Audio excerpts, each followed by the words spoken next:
అందరికీ నమస్కారం. ఈరోజు ఎంతో ఈ రాయలసీమలో ఒక పండుగ వాతావరణం, పేదలకు, బడుగులకు, బలహీన వర్గాల వారికి ప్రతి ఒక్కరికి ఆర్డిటి సంస్థను ఈరోజు పునరుద్ధరించడం జరిగినది. ఎందుకంటే ఇన్ని రోజులు ఆ సంస్థ ఎఫ్సిఆర్ఐని ఈరోజు అనుమతులు తీసుకొని కేంద్ర ప్రభుత్వం నుంచి రావడం జరిగింది.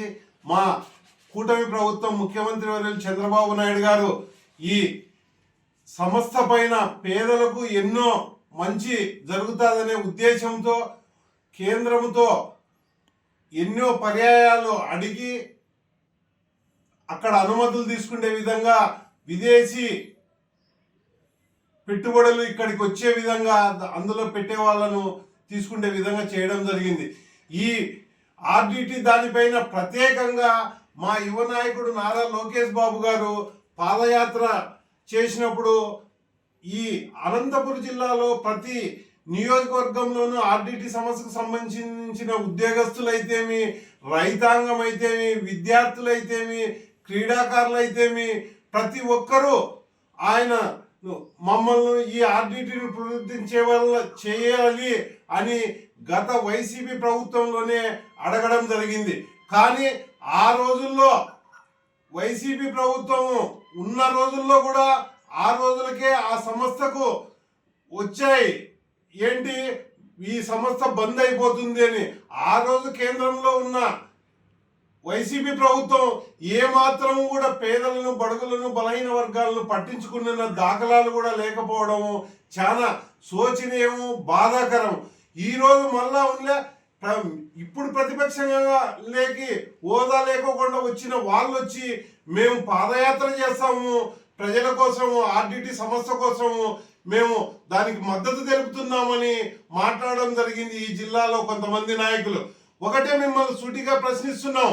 మీరు అధికారంలో ఉన్నప్పుడు ఆ రోజు ఆర్డిటి పైన మీరు ఏమన్నా కానీ కేంద్రం పైన అడిగినామనే దాఖలాలు ఏమన్నా ఉన్నాయా? ఉత్తరం కానీ మీ ముఖ్యమంత్రి వర్యులు కానీ ఏ రోజన్నా కానీ ప్రధానమంత్రి దగ్గరికి పోయి కానీ, అమిత్ షా గారి దగ్గరికి పోయి కానీ ఏదన్నా కానీ ఈ రాష్ట్ర బాగోగుల కోసం ఏమన్నా పోయి అడిగినది ఉందా?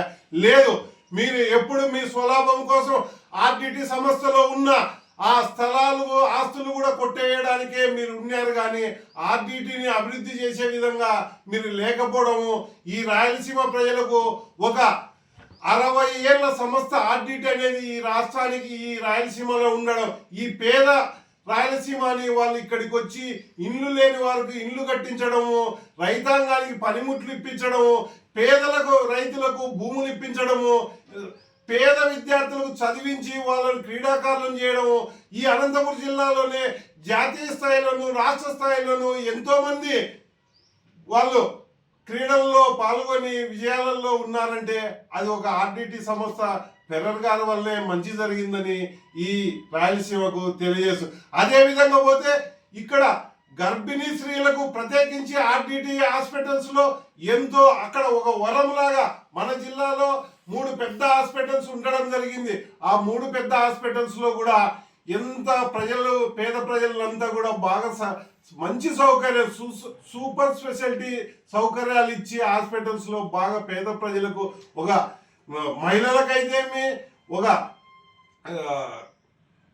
ఎయిడ్స్ వ్యాధిగ్రస్తులకైతేమి, టీవీ వ్యాధిగ్రస్తులకైతేమి ఎప్పుడు ఈ ఇంగ్లీష్ మందులు రాకమునుపు నుంచి కూడా వాళ్ళు చూడడం జరిగింది.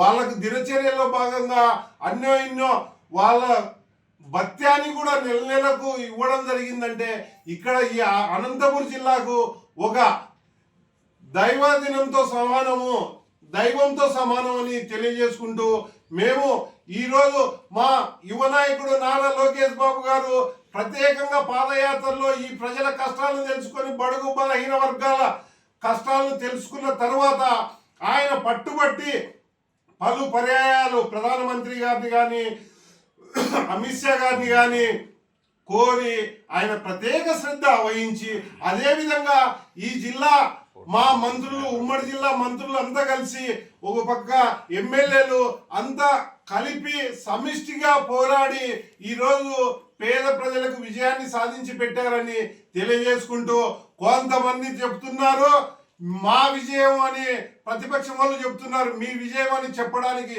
మీకు సిగ్గేస్తుందో లేదో అని నేను తెలియజేస్తున్నాను.